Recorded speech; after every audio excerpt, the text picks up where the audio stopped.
नमस्कार दोस्तों, स्वागत है आपका आज के मुख्य समाचार में, जिसमें सबसे पहले और बड़ी खबर में आपको बताएंगे कि सुप्रीम कोर्ट के फैसले से महाराष्ट्र में मचा हड़कंप। महाराष्ट्र सरकार को लेकर सुप्रीम कोर्ट के फैसले के बाद हमलावर हुई कांग्रेस। कहा भाजपा के लिए है ये नैतिक तमाचा। क्या कुछ कहा है सुप्रीम कोर्ट ने, आपको बताएंगे दोस्तों। साथ ही साथ खबर में आगे जिक्र होगा कि सत्ता हासिल करना, सरकारों को गिराना, ये भाजपा की सच्चाई। पीएम मोदी के बयान पर सिब्बल ने किया पलटवार। क्या कुछ कहा सिब्बल ने, बताएंगे। वहीं खबर में आगे बताएंगे राजस्थान के बारे में, जहां पर अशोक गहलोत ने दिया है बड़ा बयान। बोले कि देश में चीन रूस की तरह एक दिन एक दल की होगी सरकार। भाजपा आरएसएस खत्म करने जा रहे हैं लोकतंत्र। इसी के साथ आगे की खबर में आपको बताएंगे कि शत्रुघ्न सिन्हा ने द केरल स्टोरी विवाद पर तोड़ी चुप्पी और दिया ये बयान। क्या कहा है शत्रुघ्न सिन्हा ने, आपको बताएंगे दोस्तों। और आगे खबर में जिक्र होगा कि गवर्नर ने संविधान के तहत नहीं लिया फैसला।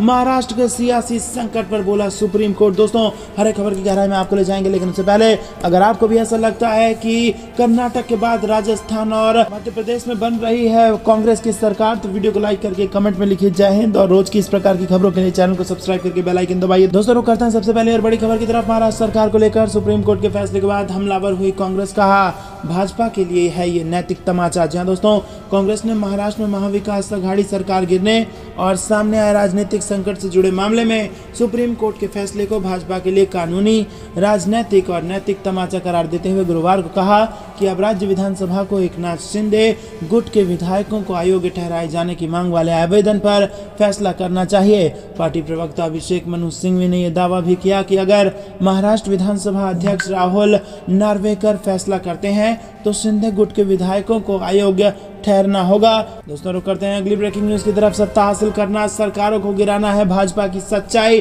पीएम मोदी के बयान पर सिब्बल का पलटवार। जी हां दोस्तों, आपको बता दें कि राजस्थान में कांग्रेस सरकार के लोगों की सेवा करने के बजाय कुर्सी लूटने और कुर्सी बचाने पर ध्यान केंद्रित करने संबंधी बयान को लेकर राज्यसभा के सदस्य कपिल सिब्बल ने प्रधानमंत्री नरेंद्र मोदी पर बृहस्पतिवार को पलटवार करते हुए कहा कि यह भारतीय जनता पार्टी का सच है। प्रधानमंत्री मोदी ने राजस्थान में बुधवार को रैली को संबोधित करते हुए कहा था कि राज्य कांग्रेस की स्वार्थ की राजनीति के परिणाम भुगत रहा है। उन्होंने कहा था कि आप पिछले 5 वर्ष से राजस्थान में राजनीतिक लड़ाई का भद्दा रूप देख रहे हैं। जनता के हित के बजाय यहां कुर्सी लूटने और कुर्सी बचाने का ही खेल चल रहा है। सिब्बल ने इस बयान पर पलटवार करते हुए ट्वीट कर कहा कि प्रधानमंत्री राजस्थान को लेकर उन्होंने कहा कि ऐसा लगता है कि ध्यान लोगों की सेवा करने के बजाय सत्ता हासिल करने और उसे बरकरार रखने पर केंद्रित है। दोस्तों इसका जवाब दिया है कपिल सिब्बल ने और कहा है कि ये भाजपा की सच्चाई क्या है, सत्ता हासिल करना। और इसका उदाहरण दिया है कि महाराष्ट्र, मध्य प्रदेश, जहां पर सरकारों को गिराकर सत्ता हासिल की गई। इसी के साथ दूसरा काम बताया है कि सत्ता बरकरार रखना, और इसमें जो उदाहरण दिया है वो इलेक्टोरल बॉन्ड का, मीडिया का, नफरत का। कपिल सिब्बल ने कहा कि इसे स्वयं की सेवा करना कहा जाता है। सिब्बल संयुक्त प्रगतिशील गठबंधन के पहले और दूसरे कार्यकाल में केंद्रीय मंत्री थे और उन्होंने पिछले साल मई में कांग्रेस छोड़ दी थी। रुक करते हैं अगली ब्रेकिंग न्यूज की तरफ। देश में चीन रूस की तरह एक दल की सरकार होगी। गहलोत बोले भाजपा आरएसएस खत्म करने जा रहे हैं लोकतंत्र। जी हां दोस्तों, राजस्थान के मुख्यमंत्री अशोक गहलोत ने बड़ा बयान दिया है। महाराष्ट्र में राजनीतिक विवाद पर सुप्रीम कोर्ट के फैसले पर राजस्थान के मुख्यमंत्री ने कहा कि जनता को सावधान हो जाना चाहिए।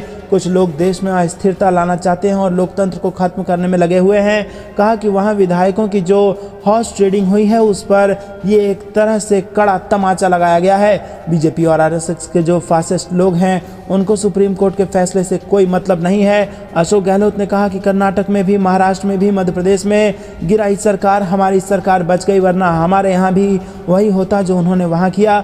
ये शुभ संकेत हैं। वो बोले कि हमें पब्लिक में ये कहने के लिए जाना पड़ेगा कि ऐसी ताकतों से आप लोग बचे। ये लोग देश से लोकतंत्र खत्म कर देंगे, वोट वगैरह खत्म हो जाएगा और एक पार्टी की सरकार होगी जैसा चाइना और रूस में है। उन्होंने कहा कि मैं बार बार लोगों को आगाह कर रहा हूँ। दोस्तों इसी के साथ आपको बता दें कि सीजेआई का बड़ा बयान सामने आया है, जिसमें उन्होंने कहा है कि अगर उद्धव ने इस्तीफा ना दिया होता तो बच जाती सरकार, अब हम कुछ नहीं कर सकते। जी हाँ दोस्तों, आपको बता दें कि यहाँ पर बड़ा संकेत दिया है चीफ जस्टिस ऑफ इंडिया ने, और उन्होंने कहा है कि अगर उद्धव ठाकरे ने इस्तीफा ना दिया होता तो सरकार बच जाती। यानी कि दोस्तों, इस प्रकार की स्थिति अगर देश में किसी भी राज्य में हो तो वहाँ के मुख्यमंत्री को इस्तीफा नहीं देना चाहिए, क्योंकि ऐसी स्थिति में सरकारें बचाई जा सकती है, बशर्ते वहाँ के मुख्यमंत्री हैं वो उन्होंने इस्तीफा ना दिया हो। आपको क्या कुछ लगता है कमेंट में जरूर बताइए। रुक करते हैं अगली ब्रेकिंग न्यूज़ की तरफ। शत्रुघ्न सिन्हा ने द केरल स्टोरी विवाद पर तोड़ी चुप्पी। जी हाँ दोस्तों, आपको बता दें कि सुदीप्तो सेन की ओर से निर्देशित द केरल स्टोरी को लेकर विवाद खत्म होने का नाम नहीं ले रहा है। फिल्म जब से सिनेमाघरों में रिलीज हुई है तब से ये विवादों में घिर गई है। कई जगहों पर इसे बैन कर दिया गया है तो कई लोग अब भी इसका विरोध कर रहे हैं। बता दें कि कहानी केरल की 3 महिलाओं के बारे में है जिनका ब्रेन वॉश किया जाता है और इस्लाम में परिवर्तित किया जाता है, फिर उन्हें ISIS में शामिल होने के लिए ले जाया जाता है। अब शत्रुघ्न सिन्हा ने इस पर चुप्पी तोड़ी है और उन्होंने कहा है कि सबसे पहले मैं ये स्पष्ट कर दूं कि मैंने द केरल स्टोरी नहीं देखी है। मैं यात्रा में इतना व्यस्त हो गया हूं कि मैंने अभी तक अपनी बेटी सोनाक्षी की सीरीज दहाड़ नहीं देखी है। ये कहने के बाद मैं ये भी कहना चाहूँगा कि मैं हमेशा अभिव्यक्ति की आज़ादी के लिए खड़ा रहा हूँ। मेरा दृढ़ विश्वास है कि प्रत्येक व्यक्ति को वो कहने का अधिकार है जो वो कहना चाहता है, लेकिन किसी राज्य की कानून और व्यवस्था की कीमत पर नहीं। अगर कोई फिल्म राज्य की शांति के लिए खतरा पैदा करती है तो उस आज़ादी पर अंकुश लगना चाहिए।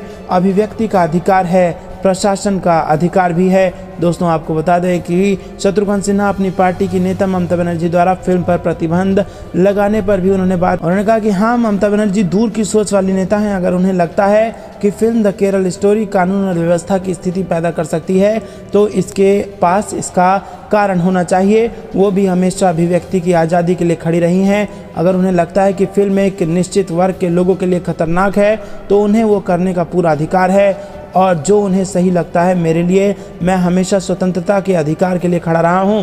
दोस्तों, रुक करते हैं अगली ब्रेकिंग न्यूज़ की तरफ।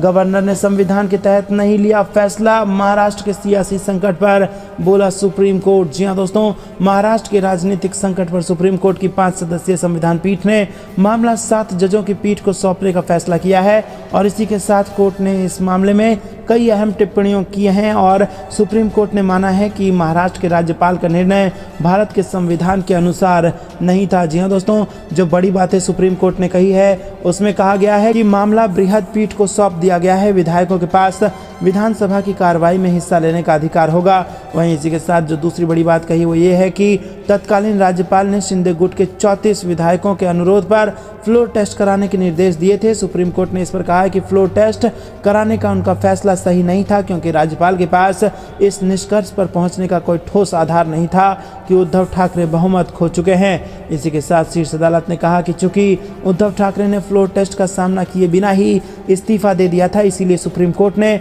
भाजपा के समर्थन से शिंदे सरकार के गठन के मुद्दे पर दखल देने से इनकार कर दिया। और चीफ जस्टिस ने कहा कि यथास्थिति को इसलिए नहीं बदला जा सकता है क्योंकि सबसे बड़े दल यानी भाजपा के समर्थन से एकनाथ शिंदे को शपथ दिलाकर राज्यपाल ने न्यायोचित काम किया। अगर उद्धव ठाकरे ने इस्तीफा नहीं दिया होता तो यह अदालत पिछली स्थिति को बहाल कर सकती थी। चीफ जस्टिस ने कहा कि अगर ये मान भी लिया जाए कि विधायक सरकार को छोड़ना चाहते थे, तब भी सिर्फ असंतोष ही सामने आया था। फ्लोर टेस्ट राजनीतिक दल के अंदरूनी या बाहरी मतभेदों को हल करने का जरिया नहीं हो सकता। पार्टी के अंदर इस पर मतभेद हो सकते हैं कि वो किसी सरकार को समर्थन करें या नहीं, उसके सदस्य नाखुश हो सकते हैं, लेकिन राज्यपाल उन शक्तियों का इस्तेमाल नहीं कर सकते जो उन्हें प्रदत्त ही नहीं है। दोस्तों, इसी के साथ कई सारी बातें माननीय सर्वोच्च न्यायालय ने कही है, जिसके बाद महाराष्ट्र के सियासी संकट पर जबरदस्त बवाल अब मच गया है। ये थी दिन भर की सारी जरूरी और बड़ी खबरें। अंत तक बने रहने के लिए बहुत बहुत धन्यवाद। जाने से पहले वीडियो को लाइक, चैनल को सब्सक्राइब और बेल आइकन जरूर दबाइएगा। जय हिंद, जय भारत।